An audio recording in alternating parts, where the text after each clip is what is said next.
The F1 games have been around since the 80s, and since then have been adding new features that have been a huge hit and have revolutionized the way we play these games, like the addition of My Team, driver transfers, and F2. But what about the stuff that was dropped for no reason at all? Look, I'm all for changing for the better, but what about those features that need to make a return to our beloved F1 game? Back in 2010, F1 games made a return to mainstream consoles after having a short stint on the PSP and Wii. And when it returned, we were greeted with one of the coolest and greatest menu scenes we have ever seen. The game opens up outside your motorhome in the paddock. A sea of reporters in the distance, your teammate is talking to an engineer, and when you enter your career mode, you moved inside your driver's room in the motorhome. This was then followed on and expanded the next year, giving the menu space more character and life by having drivers from other teams walk up and down the paddock, which you could also see outside your window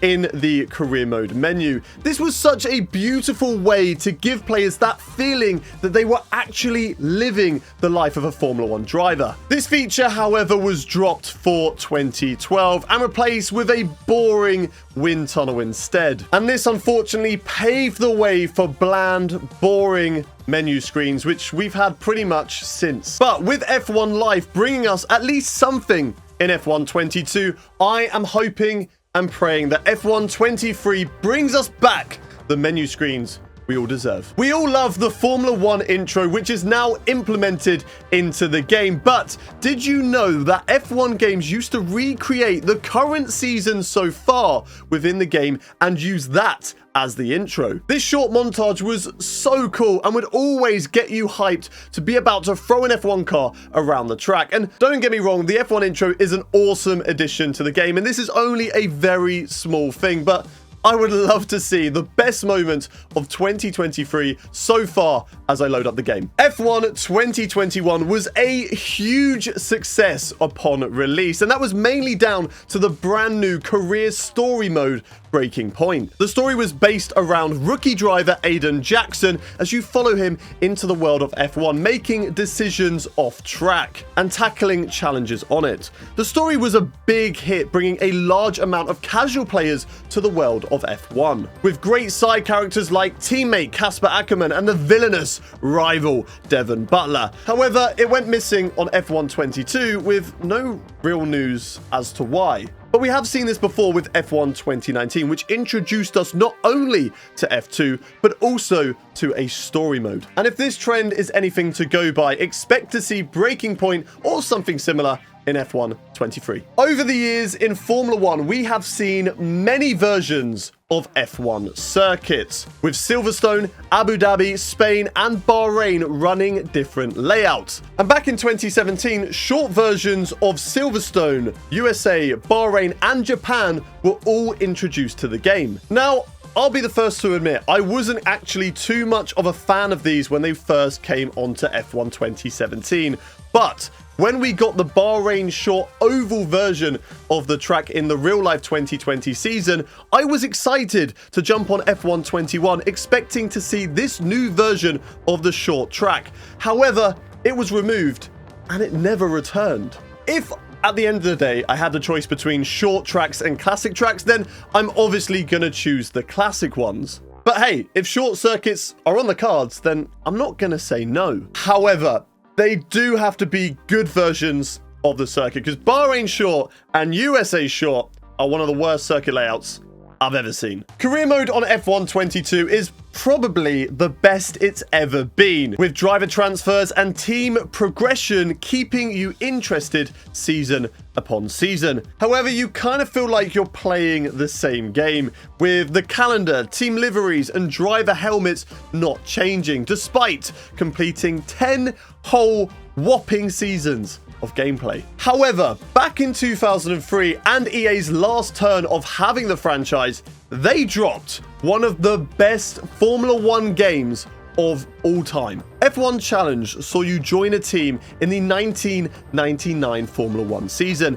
and live out your career up until the 2002 season, with all the real-life driver transfers, car liveries, and car development that occurred in the real-life seasons. However, this wasn't actually the last time we've ever seen this. F1 2015, known for being one of the worst F1 games we have seen, did actually have the whole 2014 season as well as the 2015 one. And now with EA back with their hands firmly on the steering wheel, it might not be far-fetched to see a game like this make its return. There are many flags in Formula 1. The yellow, the green, the black and white. Probably the first ones that come to your head when you talk about flags that are in the F1 game. But there is one of those flags that is not in the F1 game, despite it being back in a Codemasters version in 2012. The red flag has been asked for by F1 gamers for years, yet game after game, it will not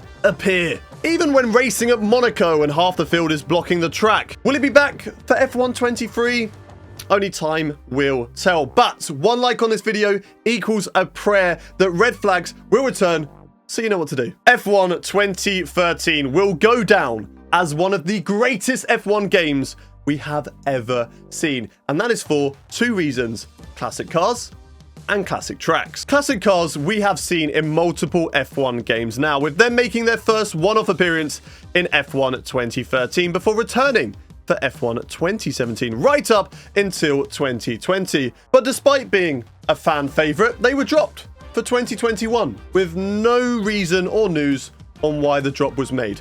Why, Codemasters and EA? Why must you take away my classic cars? They were replaced in F1 22 by supercars. And okay, driving the safety car when you're a little bit bored can be fun at times, but nothing beats 20 V12 engines roaring around modern circuits. And speaking of circuits, F1 2013 introduced us to 4 classic Formula 1 tracks from the 80s and the 90s, with the likes of Jerez, Estoril, Imola, and Brands Hatch joining the game as DLC, which massively added to the total playing time and the potential fun that you could have on these games. Unfortunately, we are yet to see anything like this since then. And no, I am not counting China nor Portugal as classic tracks for the DLC that we had last year. EA Codemasters, I know what you're trying to do. It's not going to work on me. Bring back my classic tracks. Unfortunately, though, with 23 different circuits on the calendar, it seems unlikely that we will ever have classic tracks, at least for the near future. But I'm praying, I'm begging, please. Hockenheim and Sepang. That's all I want. Just two. Just 2 small little tracks. Please. And those are a handful of features that I would like to see return to the F1 games. Are there any that I missed? Let me know in the comment section down below. If you enjoyed the video, leave a like, subscribe for more content, and check out these 2 videos while you're at it. I'll see you on the next one. Bye-bye.